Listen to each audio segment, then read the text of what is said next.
First, I'm used in Vandelvira. We have cod fish with orange blossom. You don't obviously eat the leaf. And then there's a consomme of like chickpeas, which they say ahedria. I don't know if it exists in US. Ahedria, they say it's aromatic herb. For a very reasonable price, you can also make 3 dishes. They can have truffles, really reasonable price, or caviar. I say I was more intrigued with truffle given the time, the season. And they brought to show me truffle is really aromatic, and they gave us this to taste. What a nice gesture. This is an artichoke and olive dish. They do artichoke in 2 ways. They raw and grilled. The sauce is coming from grilled. They say that they there's also olives, and then they say that by grilling, they use it or they marinate it in Amontillado, sherry, and tarragon. Gets the taste of it. Little metallic bitter. In a way, artichoke goes with truffle, but using it olive, I think, made the combination less convincing. This course is into, we have very thin sliced squid topped with Iberian ham fat, and also diced squid with this time Iberian ham broth. With we are pairing this with manzanilla before our wine. This was an excellent dish. The chef Juan Carlos and this Jorge, his executive chef. Somebody knew how to handle roast squid, Japanese way, the cutting technique, and both diced and tranche. Also pork fat and pork broth work really well together. Excellent combination and explodes in your palate. Now we are having another sea and land type dish.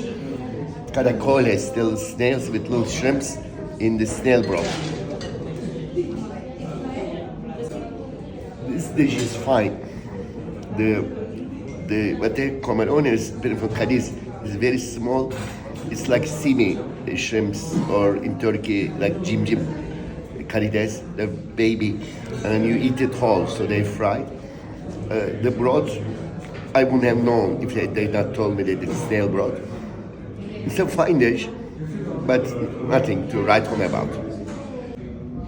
It's a take on a drink, Negroni. You know, Negroni is acid, bitter, and sweet. It is the bitterness from wild asparagus of the region. The acid is from vermouth, and the sweetness from orange. There is also some pickled wasabi in the dish. I like really those bitter vegetables in spring in Italy, including wild asparagus. So I like that dish. It worked to me. There is amazing baby sepia cuttlefish in Motril, Andalusia. They have that. They grill it a la plancha, and then sauce made it with its own ink, and very popular in the region, which have some dishes with it, and licorice.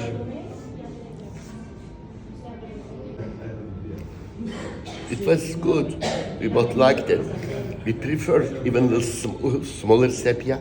They are more tender, but the sauce was very good. It was very fresh. You could taste the sepia from the sauce.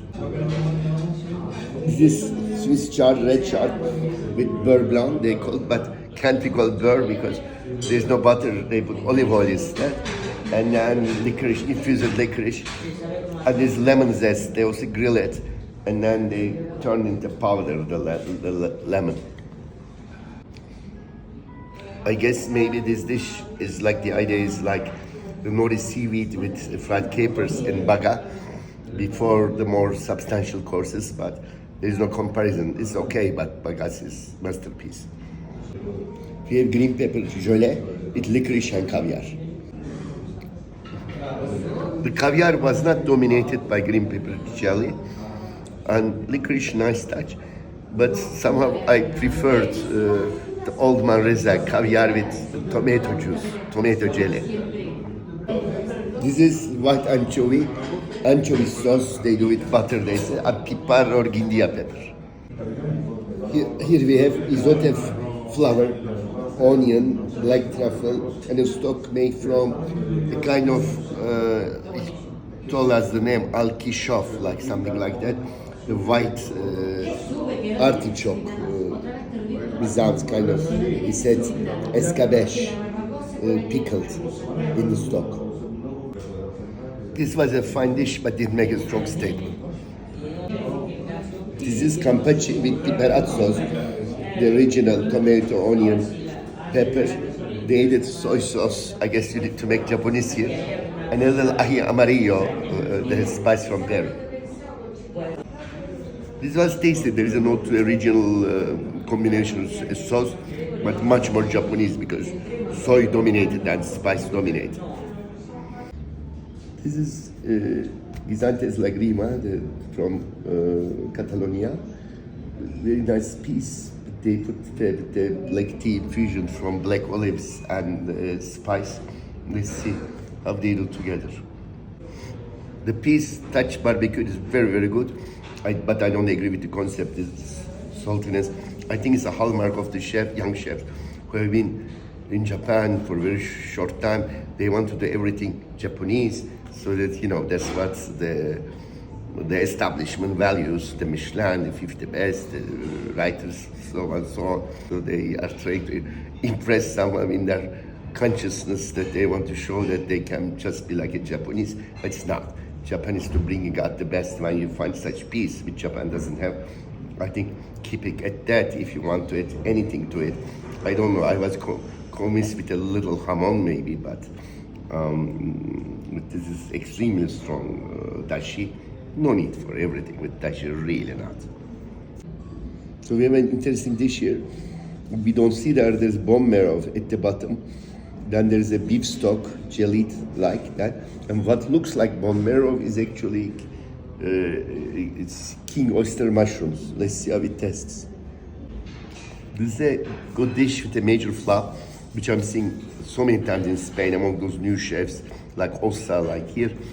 It's very good. I like the flan of bone marrow, but the sauce is overly reduced, so it becomes too salty.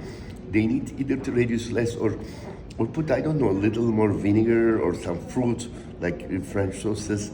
They use something to cut that richness.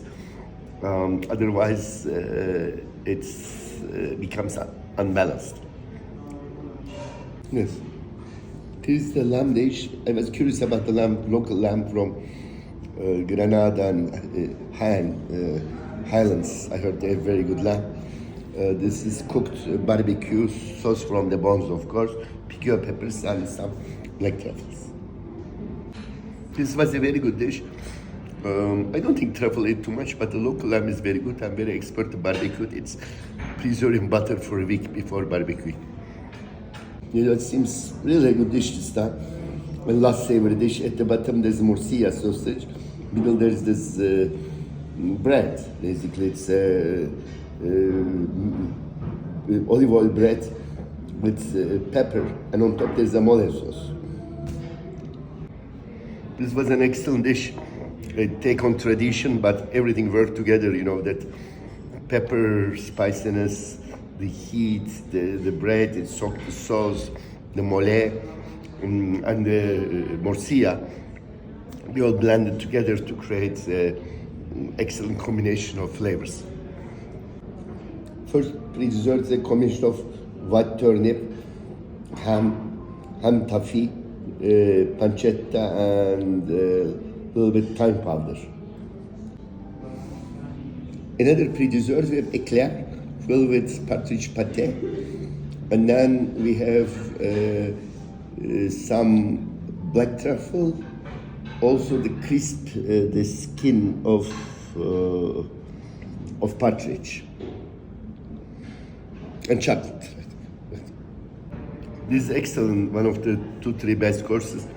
This is, I like game. I like good pate. I like good eclair. I really like chocolate. This all together, but in the right proportion.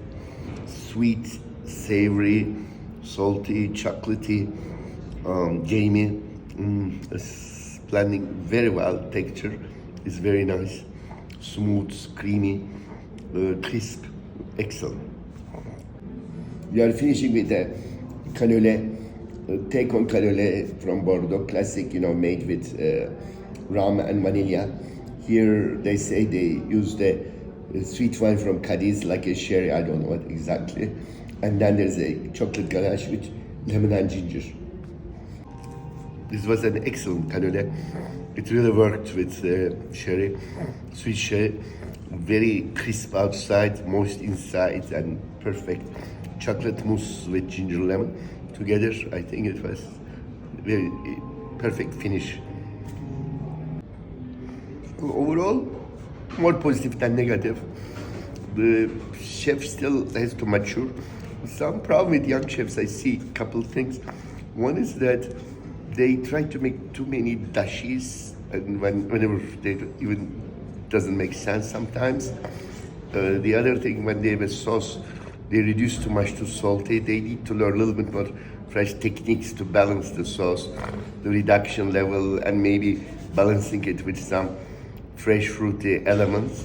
He needs to do that. And on the other hand, I find the more tradition-based dishes more successful.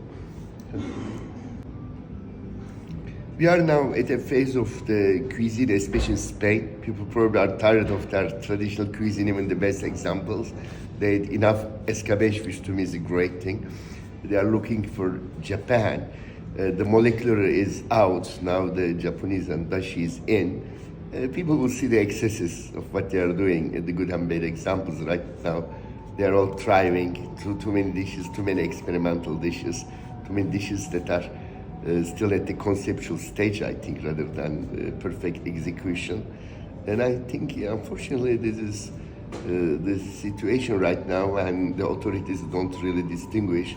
They look at too much at the technique rather than how things plan and the perfect combination of or perfect calibration of ingredients and the different taste.